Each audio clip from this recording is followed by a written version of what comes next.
আমি তাশরিফ গিলস। পিচিহীন জঙ্গল থেকে ফেরার পথে হঠাৎ দেখা হয়ে যায় নোয়াখালী থেকে আগত সেই চুলকানি গোষ্ঠীর সাথে। তাদের সাথে কথা বলতেছিলাম, তাদের ভাষা আমি কিছুই বুঝতে পারতেছিলাম না।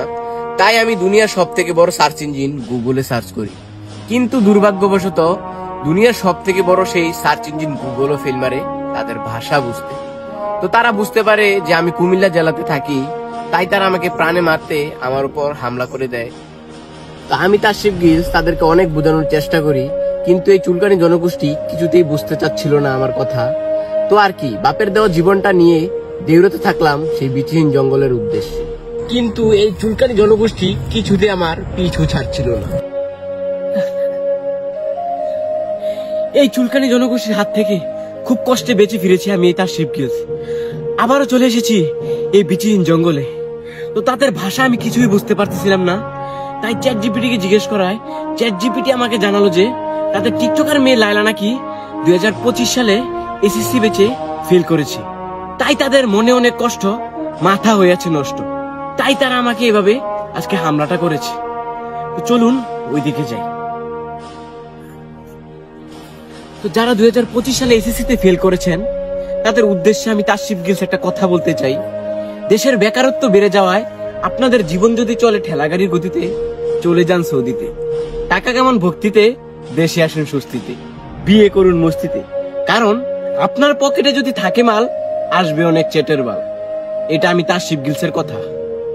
তো হালকা মুতে ফোনটা ধরুন আর তাশরিফ গিলসের এই ভিডিওটা এনজয় করুন। তো গাইজ, আপনারা দেখতে পাচ্ছেন এদিক দিয়ে একটা রাস্তা চলে গেছে আর এদিক দিয়ে একটা রাস্তা চলে গেছে।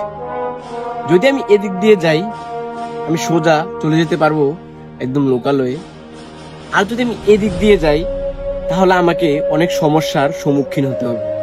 কিন্তু আমি তাশরিফ গিলস সবসময় একটু ঝুঁকি নিতে পছন্দ করি, আর চুল পাকনামি না করলে আমার ভালোই লাগে না। তো আমি এই রাস্তা দিয়ে না গিয়ে আমি আজকে যাব এই জঙ্গলের ভিতর দিয়ে। চলুন। তো আপনারা একটি জিনিস জানলে অবাক হবেন যে এই বিচিহীন জঙ্গলে প্রায় 3500 প্রজাতির সাপ রয়েছে, যার মধ্যে একটি অন্যতম সাপ হচ্ছে সাদিয়া।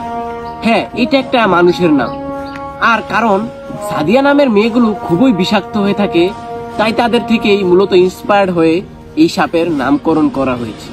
এই সাপ যদি আপনাকে একবার ছোবল মারে, তাহলে আপনার নিঃশ্বাসের সাথে সাথে প্রস্রাবও আটকে যাবে।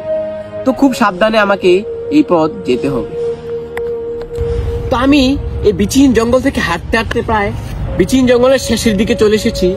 দেখতেই পাচ্ছেন আমি একটা নৌকা দেখতে পাচ্ছি এখানে, তার মানে হচ্ছে আমি খুব লোকালয়ের কাছাকাছি চলে আসছি।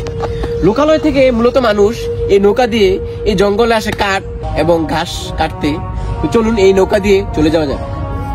নৌকাটা দেখে আমার অনেকটা ছোট মনে হচ্ছে, কিন্তু যেহেতু আমি একজন যাব, তো তেমন কোনো সমস্যা হবে না আমার এই নৌকাটা দিয়ে যেতে। চলুন যাওয়া যাক। দেখে মনে হচ্ছে খুব কাছাকাছি আছি আমি।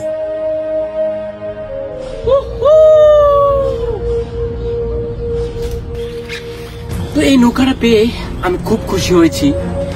এই নৌকাটা দিয়ে আমি পানিপথে খুব তাড়াতাড়ি চলে যেতে পারবো সেই লোকালয়। তো আর কি, আমি এখনই চলে যাব লোকালয়ের দিকে, কারণ এই জঙ্গলে থাকতে আমার আর ভালো লাগতেছে না। তো আপনাদের সঙ্গে দেখা হবে আমার নেক্সট এপিসোডে। ততক্ষণে পেজটি আপনারা ফলো করে দিন আর অপেক্ষা করতে থাকুন আমাদের নেক্সট এপিসোডের জন্য।